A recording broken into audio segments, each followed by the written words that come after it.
versus Dustin Jacoby.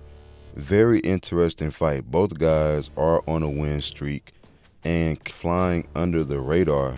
Un Jung been in the UFC since 2019. He has 4 wins. Actually, he beat William Knight fairly easily, which was impressive. And he finished Kennedy with some brutal elbows.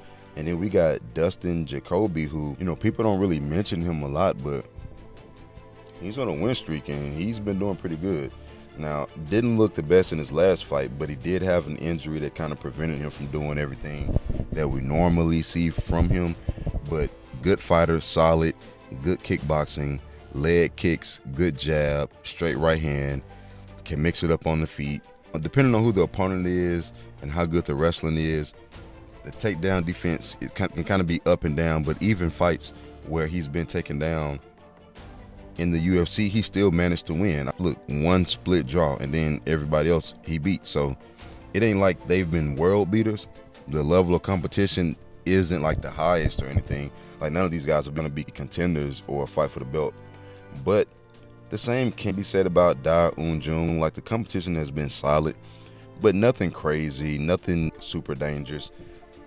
Un Jung, 15 wins, 11 KOs. Dustin Jacoby, 17 wins, 10 KOs. I do see this one going to a decision if the stand-up is close enough and Un Jung can't really just take the fight away with the striking. He'll probably resort to the wrestling, but he'll mix it up with the striking and not just gonna dive in on takedowns, because Dustin will be able to defend those.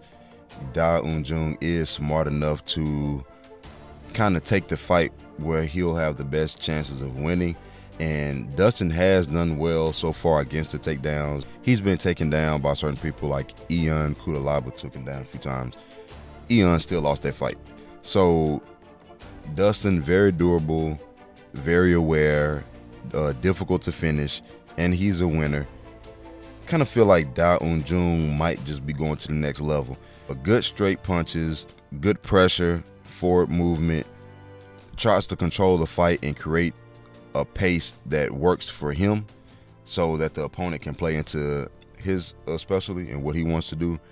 The only thing is, in the stand-up, Un Jung, from my perspective, keeps the chin in the air a little bit too much for my liking, and Dustin can exploit that. He'll pick up on it, and that could lead to some trouble. Not the easiest fight to call. I'm going to lean more towards Un Jung. And there's nothing necessarily wrong with Dustin as a fighter. Like, he's cool. I wouldn't be surprised if he won. But Un Jung, I just get this energy that he could be making waves in the division. I don't know how far he'll go. I'm not saying he'll be a contender, but he'll do good enough to where he can maybe get a top 15 opponent next and kind of see where he stands. So, yeah, like, subscribe, leave a comment.